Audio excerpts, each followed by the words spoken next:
Well, welcome back. Good Thursday morning, everybody. Thanks so much for joining us this morning. I'm Maria Bartiromo, and I hope you're having a good Thursday morning. It is Thursday, April 16th. We are coming to you live from our nation's capital here in Washington all morning long. It is 7:01 on the East Coast. Oil prices this morning are fractionally higher. Take a look at where Brent is at 95.80 and crude oil at 91.70. That's up just 0.5%. Investors are awaiting news on additional peace talks with Iran expected to happen in the coming days. President Trump talked about oil prices in my exclusive interview, and he's expecting them to go lower later this year. Watch this. The backdrop has changed. I know it's been only a month or so, but oil prices are up 50%. If you told me that we were going to be at only $92 a barrel, $92 a barrel, I would have been very surprised. All right. And so you know what? I'm very happy. And it's going to come dropping down very big as soon as it's over. And I think it can be over very soon. The impact on the economy, do you expect a hit to growth? Do you expect a spike in inflation? There's going to be a hit, but it's going to recover, I think, fully. Somehow they misquoted me. I think oil will be down to the levels it was. You know, they said I expect oil to be high at the midterms. I don't expect that. I think that we will be somewhere around where we were, maybe even lower. And look at oil prices since the blockade began. Take a look at this. Since President Trump put the blockade in place in the Strait of Hormuz, crude oil is down better than 5%. So the reaction has been quite positive. U.S. Central Command forces confirming overnight that they have stopped 10 oil tankers from passing through the Strait. And joining me now to talk more about all of this is Interior Secretary Doug Burgum. Secretary, good to see you. Thank you so much for being here. Great to be with you, Maria. And I know you've got a lot on your plate. I want to talk about that. But give us your reaction to this reaction to the president's blockade. Oil prices beginning to move down. Well, first of all, President Trump, it all starts with his policy the day he took office of energy dominance, which was produce enough energy to sell to our allies so they don't have to buy from people that are waging a war against us, that are waging terrorism on the world, and then have prosperity at home. So it's peace abroad, prosperity at home. And he drove it, cut the red tape, production up, record American production, you know, record LNG exports, record natural gas production, record oil production, all because of the energy dominance approach that President Trump has had. This has given him the flexibility and the freedom to do things like put a blockade on the Strait, which again, exercising brilliant strategy. Our military's been fantastic, and you can see the positive reaction in the market to the strategy that President Trump has. Well, it's a good point, because it was really stunning when he told the nation the other day in his address at 9 o'clock at night that the U.S. is producing more oil and gas than Saudi Arabia and Russia combined. Yes. That, you know, that in and of itself sort of underlined his agenda and what he's been trying to do. And it's a national security issue, obviously, yes, as well as an economic issue. But then you've got Secretary Scott Bessent saying that we should expect $3 gas by this summer. Here's what he said yesterday. Watch this. Secretary Bessent, it doesn't sound like we're going to have $3 a gallon gas by summertime, which we had initially been told by the Energy Secretary. Well, I think that's going to be the up to how the negotiations go. The Straits of Hormuz have not been completely reopened, so we will see. And I'm optimistic that during the summer we will see gas with a 3 in front of it sooner rather than later. So not by summer like Memorial Day, but maybe by Labor Day? Again, I'm optimistic that sometime between June 20th and September 20th that we can have $3 gas again.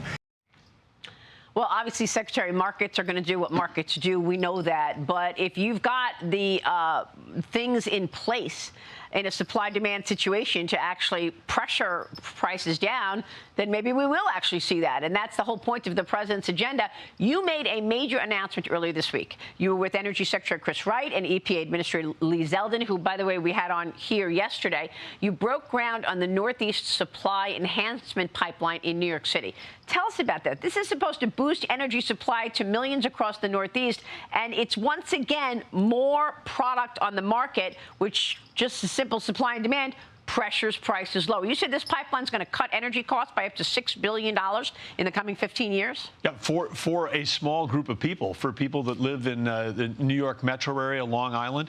I mean, this is incredible. There has not been a new natural gas pipeline constructed in America in the last 8 years. These left-wing policies that said we're not going to build energy infrastructure anymore. I mean, there are some of the states like New York chasing these European-style policies where they basically inflicted on their own citizens higher energy prices.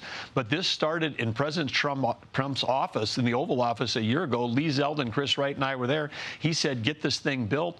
And then here we are now, having cut through all the red tape, all the state regulations, all the federal regulations, and kicking this thing off. And 2.1 million homes are going to be served by this additional natural gas supply. And with that, they'll save over $1,000 per household going forward. I mean, this is a, and then the dirty little secrets that come along with some of these policies. Across the New York metro area, during the cold spell, there was 440 trucks delivering gas to homes and businesses because they didn't have enough supply. I mean, these are the kind of things that if you heard them about them in the rest of the country, you'd say that can't be true. In our largest metro area, we're still delivering by truck versus pipeline. So it's safer, it's cleaner, it's smarter, it's cheaper. All of these things, common sense. President Trump delivering again for the American people. Yeah, and he was very clear about it from day one. Drill, baby, drill, right?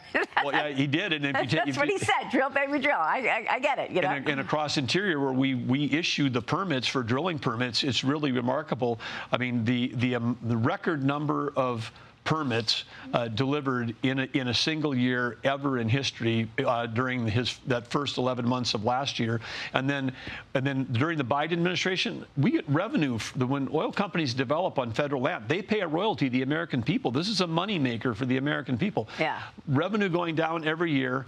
Last year we had the record amount of revenue under President Trump. In the first quarter of this year, more revenue brought in from oil lease sales than in the entire year of last year. So not only are we setting records, but we're growing at a record pace, streamlining permitting, cutting red tape, protecting the environment. I'm glad you mentioned this because it's all about permitting. I mean, this is the issue, that even though you've had all this permitting, and the president did this through executive order, he also put all that in the big, beautiful bill, right? I mean, there was some of that as well.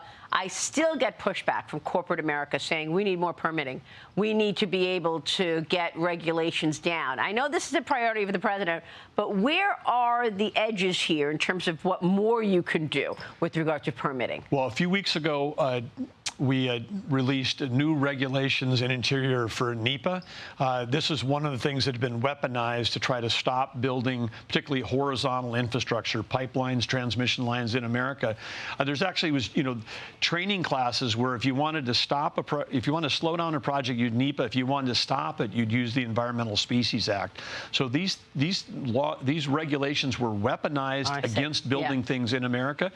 We took 80% of the NEPA regulations and found out they weren't even part of the original law. We shoved all them into an appendix. If people want to look there for suggestions and go, these are nice ideas.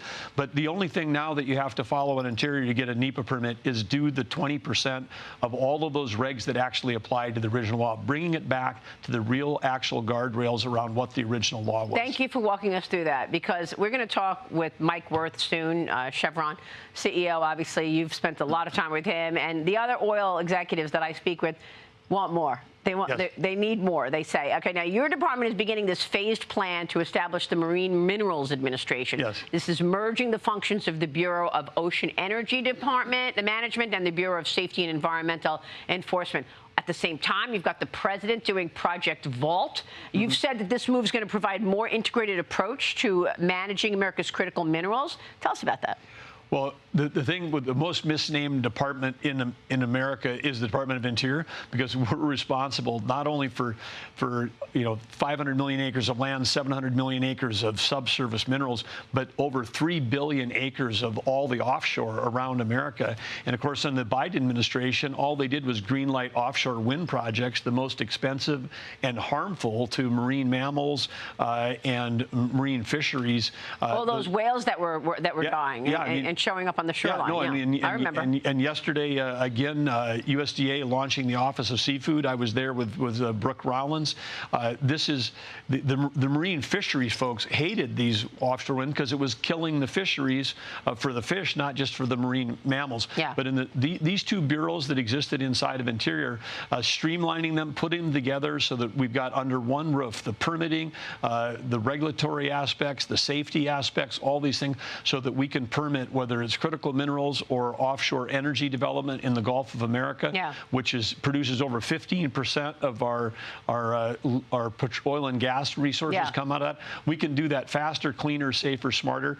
And if people care about the environment, they should insist we do it all in America, because we do it better, safer, smarter than anybody else in the world. Very good. And I know the president just the other day was saying, well, those ships are going to the Gulf of America now. They're coming here. They're coming here. Secretary, we're watching your work. We appreciate your time. Well, thank you, Maria. Good to see you. Good to see you. Interior Secretary Doug Burgum. Stay with us. We'll be right back.